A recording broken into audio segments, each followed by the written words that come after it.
हर चीज़ crystal clear होनी चाहिए आँखों के सामने जो चीज़ आपको विजुअलाइज़ करवाते हैं उसका पर्पस ही ये होता है कि आपको हर चीज़ बिल्कुल 100% क्लियर हो। वेलकम गाइस, क्या हाल-चाल? तो स्वागत है आप सभी का हमारे चैप्टर नंबर 2 के पार्ट 3 में। ये वाला जो चैप्टर है ना पार्ट 3 वाला, जिन बच्चों ने पहले तो पार्ट 1 और पार्ट 2 की वीडियो नहीं देखी, पहले तो यार वो देख लो। मैं क्या करूँगा, डिस्क्रिप्शन में लिंक छोड़ दूँगा, ठीक है? पार्ट 1 और पार्ट 2 का। क्यों? क्योंकि वो दोनों चीज़ें ना इस वाले पार्ट का बेस है। और ऐसे ही होता है, पार्ट 1, पार्ट 2, पार्ट 3 की वीडियो देखोगे तो पार्ट 4 देखोगे। उसका रीज़न क्या है कि आपका एक बेस बन जाएगा, उस पर्टिकुलर चीज़ को टारगेट करने का, ठीक है? ये वाला पार्ट जैसे कि हमने पार्ट 2 किया था, पार्ट 3 किया था, सॉरी पार्ट 2 किया था, पार्ट 1 किया था, वैसे ये पार्ट 3 है। ये भी उतना ही ईज़ी है जितने हमने पहले 2 पार्ट किए थे, ठीक है? तो चलो आओ स्टार्ट करते हैं ये वाला पार्ट बिना टाइम वेस्ट किए। सबसे पहला क्वेश्चन आपकी स्क्रीन पे है ये कि ऑब्जर्व करना है, सिर्फ ऑब्जर्वेशन देनी है हमने अपनी, ज़्यादा दिमाग नहीं खराब करना। कुछ कुछ नहीं करना हमने, सिर्फ we need to observe this. और observe the following growing pattern of skeletal tiles, ठीक है? देखो, ये कितनी टाइल्स हैं? एक टाइल है। ये कितनी है? तीन है। ये कितनी है? पांच है। ये कितनी है? सात है। ऑब्जर्व हो गया? ऑब्जर्व ही करना था।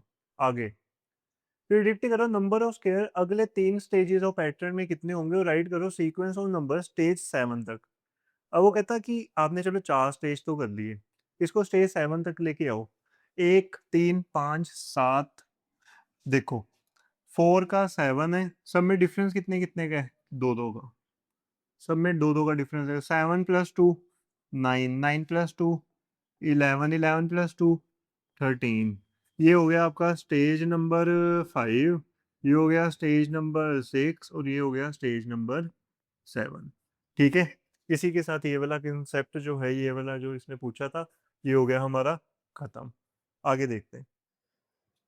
Each stage is obtained by adding 2 more tiles to the previous stage. जो टेबल मेंशन कर रहा है वो कर रहा है number of tiles for the first 7 stages. यही बनाया ना हमने, देखो। 1 था, फिर 3 था, फिर 5, फिर 7, फिर 9, फिर 11, फिर 13। यही बनाया था हमने, फिर उसे ही बनाया था हमने। Next, using the expression 2n minus 1 can you find out how many tiles will be there in the 15 stage। अच्छा, ये एक्सप्रेशन आया कहाँ से? पहले मैं आपको समझाता हूँ। मान के चलो, ये है क्या? ये है 2 इंटू 1 माइनस 1 की कैटेगरी। 2 माइनस 1 हो गया 1। ये क्या है? इसको देखना है, इसको, ये वाले नंबर को देखना है। 2 इंटू ये वाला 2 माइनस 1, ये क्या हो गया? 4 माइनस 1 3। 2 इंटू ये वाला नंबर 3 माइनस 1 6 माइनस 1, ये आ गया 5। अच्छा, ये जो रिजल्ट आ रहे हैं 1 3 5, ये क्या आ रहे हैं? ये आ रहे हैं। ये कैसे आए? ये वाले, ये वाले, ये वाले एक्सप्रेशन से आए, ये वाले एक्सप्रेशन से आए, जिसको हमने बना दिया 2 × n - 1, where n is number of stage. ये जो स्टेज है 1 2 3 4, 1 2 3 4 5। ओके, ठीक है गाइस। यहाँ पे अब इसी के बेसिस के ऊपर वो आपको क्वेश्चन आस्क कर रहा है, यूजिंग द एक्सप्रेशन 2n - 1 क्या 15th स्टेज और 26 स्टेज का पैटर्न बता सकते हो? टाइल का क्या होगा, मतलब कितनी नंबर ऑफ टाइल आएंगी उस पर्टिकुलर चीज पे? तो बता सकते हैं यार। पहले जब हमने 15 स्टेज का बताना है तो पुट कर दो n इक्वल्स टू 15। जब आपने n इक्वल्स टू 15 पुट किया, कहाँ पुट कर रहे हो आप? इसमें पुट कर रहे हो 2n - 1 में। तो ये हो जाएगा 2 × 15 - 1। ये क्या हो जाएगा? 30 - 1, ये हो गया 29। इसमें 29 टाइल्स आएंगी। फिर आपने पुट करना है n इक्वल्स टू, ये रहा 26। तो 2 × 26 - 1, ये क्या है? 52 - 1। इसमें आ गई 51 नंबर ऑफ टाइल्स। कितनी आ गई? 51। ऑल्सो वो कह रहा है which stage will contain 21 tiles और 47 टाइल्स। अभी यहाँ तक तो चलो हमने क्या किया था, नंबर ऑफ टाइल निकाली। अब अगले पार्ट में वो कह रहा है स्टेज बताओ आप उसको। स्टेज नहीं पता, स्टेज नहीं पता। देखो, टोटल नंबर ऑफ टाइल्स कितनी बोला उसने? 21। और फॉर्मूला क्या है? 2n - 1 = 21, जहां पे नंबर ऑफ स्टेज है n। इसी फॉर्मूले से हम निकालेंगे n की वैल्यू और वो आ जाएगा ये वाला भाई साहब का आंसर। तो -1 जाएगा उधर, ये हो जाएगा 2n इक्वल्स टू 21 प्लस 1, ये हो जाएगा 2n इक्वल्स टू 22 और n हो जाएगा 22/2, ये कट गया, आंसर आ गया 11। मतलब 11th stage will have 21 tiles. Okay, similarly हमने निकालना 47 टाइल्स का। किसका निकालना है? 47 टाइल्स का। 47 टाइल्स का निकालने के लिए हम क्या करेंगे यार, ये थोड़ी ना टेढ़ी सी बन रही है, इसको तरीके से बनाते हैं लाइन को। अब सही है। 47 टाइल्स का हम निकालने के लिए क्या करेंगे? Same, let 2n - 1 equals to 47। ठीक है, 1 को उधर भेजो। 2n equals to 47 plus 1, 2n equals to 48, n equals to 48/2, ये हो गया 24। नाउ आप ये बोल सकते हो that 24th stage will have 47 tiles. ये आ गया इसका आंसर, ये आ गया, ओए ओए ओए, ये आ गया इसका आंसर। इसी के साथ ये वाला जो थिंक एंड रिफ्लेक्ट का क्वेश्चन है ये हो गया खत्म गाइस। एग्जाम्पल नंबर 7 में बेला के पास 100 रुपए पॉकेट मनी है, वो स्पेंड करती है 5 रुपए हर दिन। कितने दिन के बाद उसके पास 40 रुपए बचेंगे? कितने डेज के बाद उसके पास 40 रुपए बचेंगे? देखो, मान के चलो उसके पास पहले थे 100 रुपए, अब वो 5 रुपए हर दिन स्पेंड करती है, तो माइनस करके 5 × n आ जाएगा, where n is your number of days. n is your number of days, और ये आ गया आपके पास एक्सप्रेशन। क्या आ गया? एक्सप्रेशन। अब हमने क्या करना है, अगर आपने इसको फिल करना है तो आप फिल कर सकते हो। कैसे फिल करोगे? ये पूरे टेबल को कैसे फिल करोगे आप? बहुत ईजी है, बहुत ईजी। यहाँ पे ये वाला एक्सप्रेशन देख रहे हो आप, 100, इधर मैं लिख ही देता हूँ, 100 - 5n। यहाँ पे n की वैल्यू 1 दो, तो 100 - 5, 100 - 5 × 1 क्या हो जाएगा? 100 - 5, आंसर आ गया 95। क्या आ गया? 95। और वो ये भी तो कह रहा है कि हर दिन 5 रुपए कम हो रहे हैं, तो 100 - 5, 95, 95 - 5, 90, 90 - 5, 85, 85 - 5, 80। ये लो, 2 दिन का 90, 3 का 85, 4 का 80। सीधा ही काम हो गया खत्म, सीधा ही काम हो गया खत्म, है कि नहीं? लेकिन ये वाली चीज, after how many days will she be left with 40 rupees, अब इसके लिए हम क्या करेंगे? सेम, 100 - 5n इक्वल्स टू 40 कर देंगे। क्या कर देंगे? 40। 5n को उधर भेज दो, 40 को इधर भेज दो, तो 100 + 40, सॉरी, 100 - 40 इक्वल्स टू हो जाएगा 5n, ये हो जाएगा 60 इक्वल्स टू 5n। इसको इधर लेके आओ, 60/5 इक्वल्स टू n, कट गया, n की वैल्यू आ गई 12। तो after 12 days she will be left with 40 rupees. आया कैसे? मैंने समझा दिया आपको। हर चीज क्रिस्टल क्लियर होनी चाहिए आंखों के सामने। आंखों के सामने जो चीज आपको विजुअलाइज करवाते हैं उसका पर्पस ही ये होता है कि आपको हर चीज बिल्कुल बिल्कुल 100% क्लियर हो। ठीक है, चलो, ये इतना ही था, आगे चलते हैं। ये जो थिंक एंड रिफ्लेक्ट है ना, ये इसी क्वेश्चन का पार्ट है, ये वाला। इसमें कौन सा हमने एक्सप्रेशन यूज करना है? 100 - 5n वाला। तो यहाँ पे पहले एक्सप्रेशन लिख देते हैं हम, 100 - 5n। अब क्वेश्चन की तरफ आता है। वो कह रहा है what amount will be left, कितना अमाउंट उसके पास बचेगा आफ्टर 15th डे। मतलब कि ये जो एक्सप्रेशन आप यहाँ पे देख रहे हो, इसमें आप पुट कर दो n इक्वल्स टू 15, सिर्फ इतना ही काम करो, तो ये हो जाएगा 100 - 5 × 15, ये हो जाएगा 100 - 15 का क्या हो जाएगा? 75। तो उसके पास बचेंगे 25 रुपए। कितने बचेंगे? 25 रुपीज। कितनी? 25 रुपीज। ठीक है, आगे नेक्स्ट पार्ट की तरफ अगर हम चलें, कितने दिन उसको लगेंगे पूरा का पूरा अमाउंट जो है उसको खत्म करने में? How many days will it take for the entire amount to be spend. अगर आपके पास 100 रुपए हैं और आप 100 रुपए लगा दोगे, आपके पास पीछे क्या बचेगा? अंडा, 0 रुपीज। तो इस पर्टिकुलर क्वेश्चन के लिए हम लेट करेंगे 100 - 5n इक्वल्स टू 0, मतलब टोटल उसका जो बचा अमाउंट वो कितना हो गया? 0 हो गया। अब ये जो 5n है इसको इधर भेज दो, तो 100 इक्वल्स टू क्या हो जाएगा? 5n। 5 इधर मल्टीप्लाई हो रहा है, इधर जाके क्या हो जाएगा? डिवाइड हो जाएगा। ये हो गया 20। एन की वैल्यू क्या आ गई? 20। तो 20, या फिर it will take 20 days for complete amount to become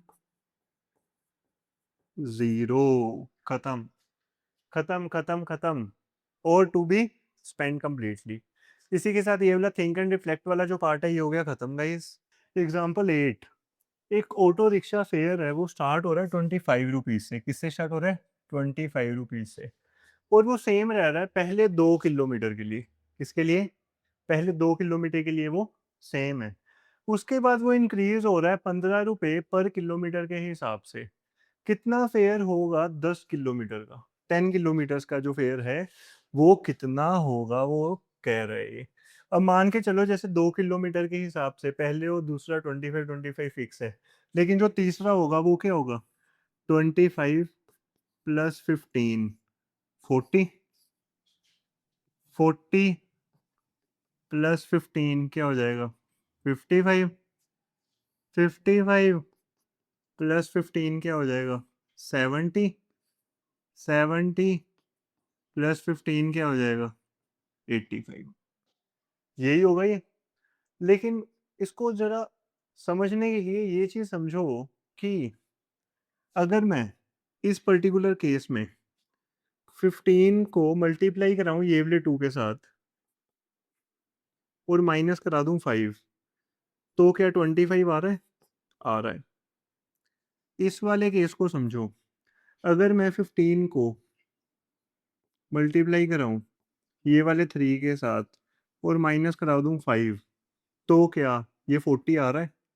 आ रहा है।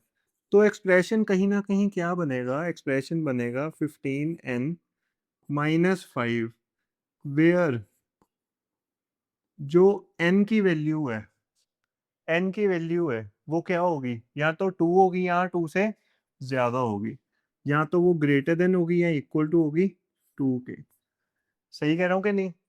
ये वाला एक्सप्रेशन बनेगा, पक्का बनेगा 15 - 5 इस पर्टिकुलर क्वेश्चन का। इसके हिसाब से अगर हम बोले कि फॉर 10 किलोमीटर्स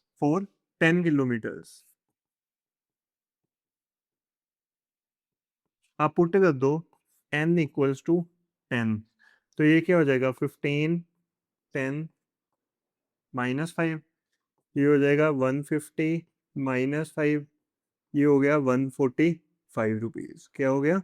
145 रुपीज आ गया आपका आंसर। थिंक एंड रिफ्लेक्ट की अगर हम बात कर रहे हैं, वो कह रहा है how many kilometre will the fare be ₹130। अच्छा, ये वाला जो हमने यहाँ पे एक्सप्रेशन यूज की है, बिल्कुल सेम एक्सप्रेशन हम यूज करेंगे यहाँ पे। तो हम क्या करेंगे? हम लेट कर लेंगे 15n - 5 इक्वल्स टू 130 रुपीज। यहाँ से हमने n की वैल्यू निकालनी है, तो -5 इधर चल जाएगा। 15n इक्वल्स टू आ जाएगा 130 + 5। 15n इक्वल्स टू आ जाएगा 135। n इक्वल्स टू आ जाएगा 135/15। ये कट गया, n की वैल्यू आ गई 9। तो after 9 kilometres the fair will be ₹130। ठीक है, काम हो गया खत्म। नेक्स्ट आ गई अपने पास एक्सरसाइज 2.3। एक्सरसाइज 2.3 का सबसे पहला क्वेश्चन अगर हम देखें तो कह रहा है कि जो स्टूडेंट है उसके पास 500 रुपीज हैं उसके सेविंग्स बैंक अकाउंट में। अगर उसको 150 रुपीज मिलते हैं हर महीने एज अ पॉकेट मनी, तो कितनी मनी उसके पास होगी at the end of every month from the second month onwards. ध्यान से समझना, बिल्कुल ध्यान से, बिल्कुल ध्यान से। देखो, मनी आफ्टर सेकेंड, इसको थोड़ा क्लियरली लिखने से, मनी आफ्टर सेकेंड मंथ। देखो, उसके सेविंग्स में 500 पड़े, प्लस 150 इंटू 2 कर देना, क्योंकि 2 महीने की कितनी होगी उसकी पॉकेट मनी, 2 इंटू 150। तो ये क्या हो गया, 500 प्लस 300 इक्वल्स टू रुपीज 800। ये आ गया आंसर। क्या आ गया आंसर? आ गया ये सेकंड मंथ का। तो मनी आफ्टर थर्ड मंथ कितनी होगी, 500 उसके अकाउंट में, प्लस 150 इंटू 3, ये हो गया 500 plus 450, this is your rupees 950। ये आ गया 3 महीने का। अब नेक्स्ट है, ऐसे ही हम करते करते 12 मंथ्स का निकाल सकते हैं, लेकिन जरूरत नहीं है, जरूरत नहीं है, 2 का निकाल लो बहुत है, आगे भी क्वेश्चन आएंगे उसमें हम 2 3 का ही निकालेंगे। फाइंड करो लीनियर एक्सप्रेशन। तो लीनियर एक्सप्रेशन जो इसका आएगा वो आएगा आपका 500 plus 150 n, where n is number of months, अगर हम इसके हिसाब से चलें। ठीक है गाइस, ये हो गया खत्म अपना फर्स्ट क्वेश्चन। सेकंड क्वेश्चन, एक रैली है वो स्टार्ट हो रही है विथ 120 मेंबर्स। कितने मेंबर्स के साथ? 120 मेंबर्स के साथ एक रैली स्टार्ट हो रही है। हर घंटे 9 मेंबर्स जो हैं वो ड्रॉप आउट हो जाते हैं। कितने? 9 मेंबर्स जो हैं ग्रुप के वो ड्रॉप आउट हो जाते हैं। How many members will remain after 1 2 3 years? मतलब इसमें 3 केस करने पड़ेंगे। देखो, आफ्टर 1 आवर टोटल कितने थे? 120, उसमें से 9 इंटू 1 कर दिया, क्योंकि 1 घंटे में 9 मेंबर निकल रहे हैं। तो 120 माइनस 9 कितना हो गया? 111। आफ्टर 2 आवर्स 120 माइनस 9 इंटू 2, ये कितना हो गया? 120 माइनस 18 इक्वल्स टू क्या हो जाएगा? 102। आफ्टर 3 आवर्स 120 माइनस 9 इंटू 3, ये क्या हो जाएगा? 120 माइनस 27, 93। अब रिक्वायर्ड एक्सप्रेशन क्या हो जाएगा इसका? अब तो आपको क्लियरिटी होगी होगी क्या होगा। यहाँ से, यहाँ से 120 minus 9n, where n equals to number of hours. ठीक है, n equals to number of hours. Second question हो गया खत्म। Question number 3, suppose the length of rectangle is 13 centimetre. Length is 13 centimetre. Find the area if the breadth is, in different cases, 12 centimetre, 10 and 8 centimetre. ठीक है, कर लेते हैं, बहुत easy है, बहुत ज्यादा इजी है। देखो, length of the rectangle equals to 13 centimeter. This is your length. Now in the very first case,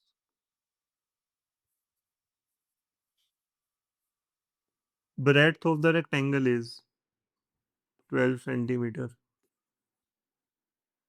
What do we need to find? We need to find area. Area of the rectangle is length into breadth, which is equals to 13 into 12. Now it will be 13 into 12. 12 is a 144. 144 plus 13 will be 3 2 जा 6 करके देख लेते हैं। 13 into 12, 6 2 3 1, 156 centimetre square. ठीक है, ये आ गया 156 centimetre square. Now आगे second part, breadth of the rectangle is 10 centimeter. Area is length into breadth. 13 into 10 equals to 130 centimeter square. Third part, breadth of rectangle is 8 centimeter. Area of rectangle is length into breadth, which is equals to 13 into 8. 8 3s are 2, 4, 4, 2, 8 1s are 8, 104 centimeter square. अच्छा, आप ध्यान से देखो, इसमें जो difference है वो कितने का है? 26 यूनिट्स का। इसमें जो डिफरेंस है वो कितना है? 26 यूनिट्स का। दोनों में डिफरेंस सेम है, मतलब कि हमारा आंसर सही है। अब वो कह रहे हैं linear pattern representing the area. Linear linear expression बताना उनको। Linear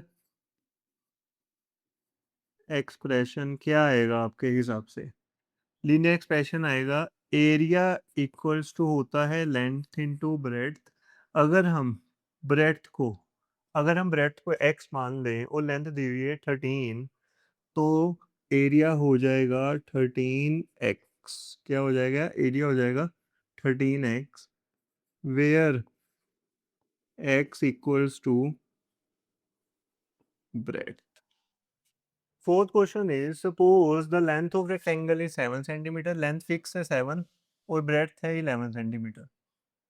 you need to find the volume.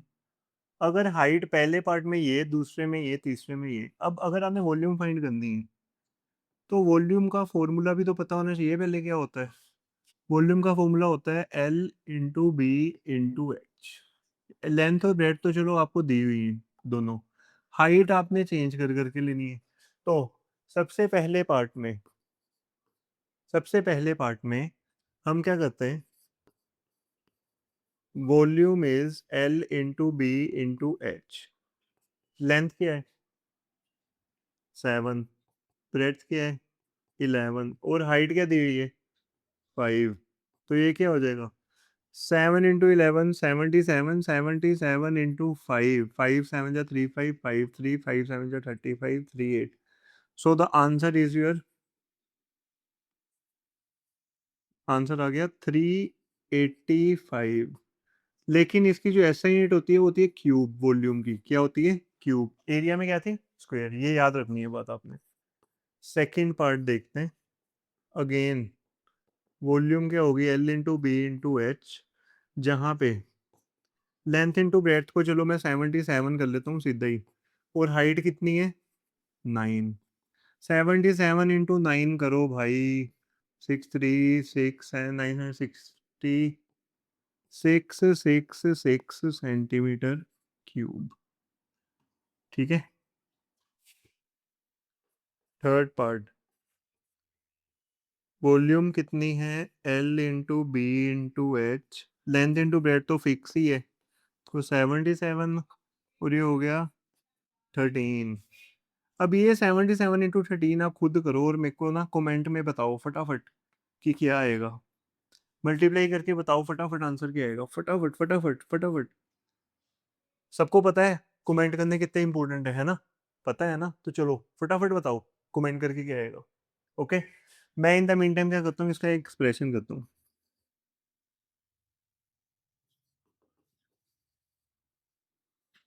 Linear expression, volume is equal to होता है L into b into h, हमें पता है। अगर हम एच को एच ही रहने दें, और लेंथ इंटू ब्रेड्थ इस पर्टिकुलर केस में क्या है? 77। तो ये आ जाएगा एक्सप्रेशन आपका। क्या आ जाएगा? Expression. v equals to 77h। That's it. Fourth question इतना ही था गाइस। लास्ट क्वेश्चन की तरफ चलते हैं हमारे इस पार्ट के, जो कि है क्वेश्चन नंबर 5। 5555। देखो देखो, सारिता जो है वो रीड करती है बुक 500 पेजेस की। वो रीड करती है 20 पेजेस हर दिन। हर दिन वो 20 पेजेस रीड करती है। कितने पेजेस बचेंगे 15 दिन के बाद, इसको एक्सप्रेस करना है लीनियर पैटर्न में, मतलब लीनियर एक्सप्रेशन में। ठीक है, देखो इसके हिसाब से अगर हम चलें, ठीक है, 500 पेजेस की बुक है, ध्यान से समझना, वो डेली रीड करती है 20 पेजेस, तो इसका एक्सप्रेशन कहीं ना कहीं यही बनेगा, हाँ या ना? बेयर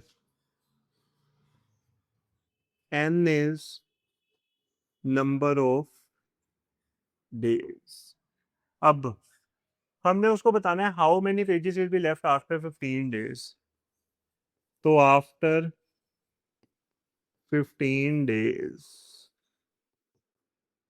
n इक्वल्स टू 15 डाल दो ये वाले एक्सप्रेशन में, तो ये क्या होगा, 500 माइनस 20 इंटू 15, 500 माइनस 2 इंटू 15 क्या हो जाएगा 30, ये हो जाएगा 300, 200 पेजेस लेफ्ट 15 दिन के बाद।